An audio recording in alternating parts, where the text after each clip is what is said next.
What's going on, guys? It's your buddy Double D, and welcome back to Tom Clancy's The Division. Today we're going to be talking about two SMGs that I got the other day, what they're good for and what you should probably not use them for. So jumping right in, like always, I'm sorry, my dog is snoring up a storm. I don't know if you guys can hear him, but that's pretty intense. Jumping right into this, we're going to be comparing the PP-19 versus the MP7. They both have their strengths, they both have their weaknesses, and they both have their uses. So let's talk about those right now. Okay, starting out, information up front, like always. The PP-19 is going to be better for PvE, while the MP7 is going to be better for PvP. Now, if you want to know why that is, stick around and I'll tell you. So, the PP-19 has an extremely high magazine size, a nice damage per bullet, and a moderate rate of fire. Versus the MP7, which has a, it's actually, if they were the same, this is a 204 and this is a 229. I'm pretty sure if they were the same item level, the MP7 would have maybe slightly higher damage per bullet. The rounds per minute is insane. It's at 950, and the magazine size is a very minimal 20. So, this is going to be better for burst damage, which is what you want in PvP, and this is going to be better for sustained damage, which you want in PvE. The magazine size is going to allow you to do as much damage as possible when out of cover without having to poke back behind cover and reload. And for those of you on Xbox and the PC, you know all about cover in the underground. It's actually pretty useful. As far as us on the PS4, we don't really have it. You're just still running around the dark zone. The MP7 is going to be your go-to weapon. So now let's talk about how they feel and how we should mod them. So, first and foremost, the PP-19. It feels great. The only problem is it's got a really big reticle bloom. And you can see how big that reticle blooms out. And that is even with, if we go over here, the accurate perk, and accuracy increases or decreases the reticle bloom rather. So you're definitely going to want to throw some accuracy mods on there if you've got brutal and you're trying to land things like headshots.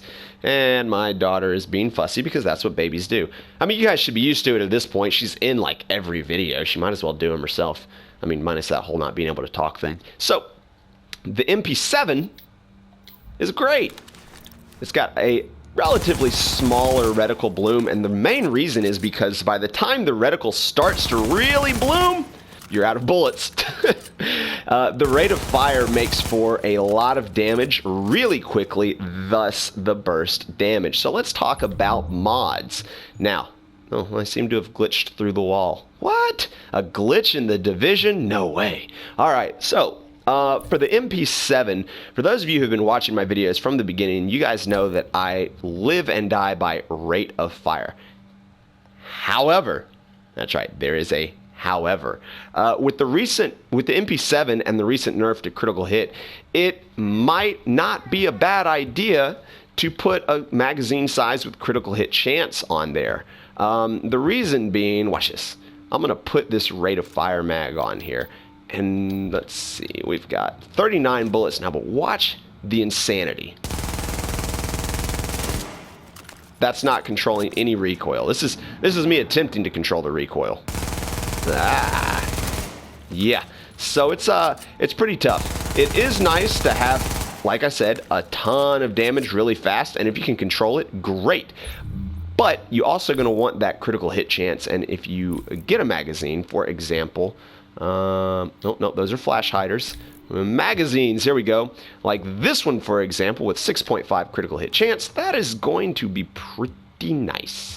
Let's take a look at some of these other mods. Obviously, very important. You got to put a skin on it. Snake skin is probably one of my favorite right now.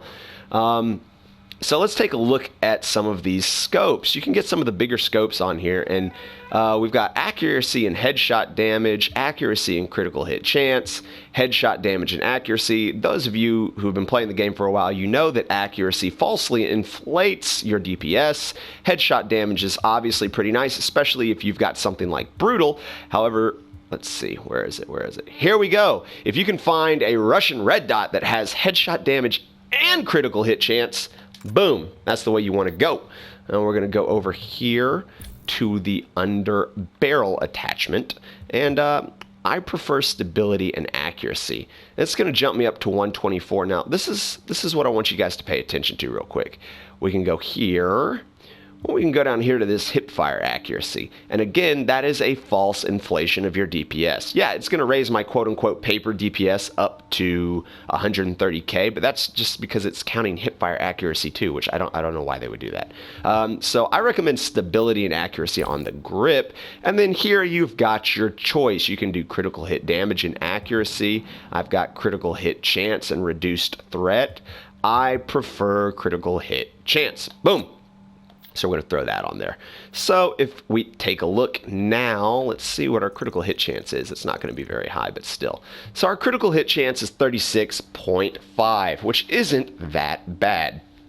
So you throw in pulse or whatever, and with a decent amount of skill power, you're going to be rocking close to that critical hit chance cap, which is great. You can see I've got a nice magazine size of 39.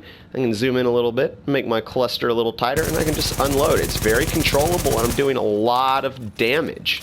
So it's nice. Does the pulse work on the target now? I don't remember. Oh, it does. Look at that. Boom. Got him. So it's really nice. Being able to mod your weapon for critical hit chance. Again, if I were to do something like come over here and put on a critical hit damage thing with a little bit more accuracy, it's going to raise it up, but it's going to drop my critical hit chance. So it's up to you. If your critical hit chance is already pretty high, you don't need to mod for critical hit chance. Mine is not, so that's how I'm modding it. So the MP7 is great for burst damage. You can see I can crank out a lot of damage pretty quickly here, even without a rate of fire weapon. So, boom. Burst damage, PvP. There you go. All right, now we got to restock right here because we're using 2 submachine guns. And we're going to take a look at this PP-19. Now, the first thing that I want you to notice is that there is no underbarrel attachment. So that means no accuracy, no stability. But the nice thing is that that doesn't really bother us that much. So let's go ahead and check it out. With the rate of fire being what it is, I do recommend using a rate of fire magazine on this one. Yes, dear, I see you. Oh, she dropped her pacifier. Hold on. Time out. Ugh. See, we got this really handy thing that actually attaches the pacifier to her, so I don't have to go find it when she drops it. Alrighty, we're back. Coming over here, again, I can do critical hit damage. I can do critical hit chance. I'm going to go with critical hit chance again. And then the optic that I'm going to put on there is the Russian red dot. And I'm going to put a sponge. I'm going to put the sponge, yeah. I'm going to put the sponge. Now, you can see that that is substantially higher than the DPS that it said the MP7 was doing. But the thing that you got to remember is this. It's got that accurate talent on there, which, again, falsely inflates everything. But even so, this is going to do a ton of damage right there. Boom. I'm loving it. I'm loving it. Look at it. I can just sit here for days because I have over 100 bullets in my magazine, which is insane. So this is a really good sustained DPS weapon. It does have its places in the dark zone as far as PvP goes, but I prefer the MP7 for that burst DPS. So yes, these are these two weapons, and that's how they compare. Now, what I recommend doing for PvP, I'm not going to speak too much for the PvE because I'm not a big PvE guy, and I'm sure there are a ton of people out there who know a lot more about PvE than I do, so we're not going to talk that much about that. But what I will talk about is the PvP, and here's my recommendation for effectively using this gun as a burst weapon. Let's see, where's my thing? There it is. All right, fantastic. So the whole idea with burst, over MMOs and any kind of PvP game is you want to time your burst right, especially now in the PvP meta that is just tank, tank, tank, tank, tank. You're not going to go in, you're not going to burst people down anymore in one shot.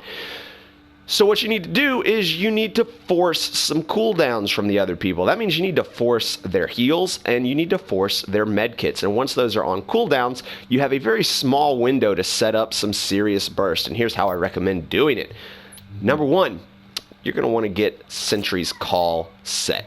I have some Alpha Bridge pieces. This is just some random stuff that I threw together, but you're going to want Sentry's Call.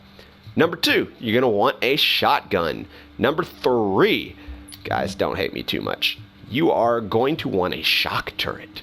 Now, you can use that shock turret either, by yourself, or you can have someone in your group run it. If someone in your group is running Pulse and they've got higher skill power than you, then yeah, just go ahead and run the shock turret. The shock turrets just kind of keep them from rolling around like a nut job when you're ready to time your burst. And here's basically what you're going to want to do. With the shotgun, it's going to apply that Sentry's Call debuff, the 45% damage. So you're going to run up, you're going to unload on them a little bit, and you're going to apply that debuff with the shotgun. You're going to get your headshots in. Now, sometime during these headshots, they're probably going to be rolling around trying to pop consumables. Let them. You actually want them to put their consumables on cooldown. Once you've got the 3 shots applied and the debuff is up, you want to drop your shock turret. You want to pop Pulse, and once they shocked, that is your opportunity to go, you're dead, and unload everything that you can. So it's all about timing and all about coordination, especially if you're running in a team. If you're running solo, that's a lot harder to do, but the general idea is you want to force people on the defensive and then create a situation where you can unload a lot of burst effectively, because if you're trying to just whittle them down with your SMG, what you're going to find is that very quickly, just killing one person is going to deplete your ammo, especially with a gun like this, where you're not necessarily always landing all of your shots, and you're trying to whittle down the health. And one thing that you're going to notice is you're going to say, all right, yes, all right, they're ready for my burst, and I gotta reload. That's very inopportune to have to reload, but with the magazine size in this thing, it's not like you can just kind of pelt away at them and then take your time to reload. You're giving them unnecessary time. So I highly recommend Sentry's Call, shotgun, 1, 2, 3, force them on the cooldown, and unload. I totally forgot my pulse. But you guys get the idea. So that's how those 2 weapons compare side by side. Let me know in the comments section what you guys think, which is your favorite and why. And I'll catch you guys in the next video. Double D out. Peace!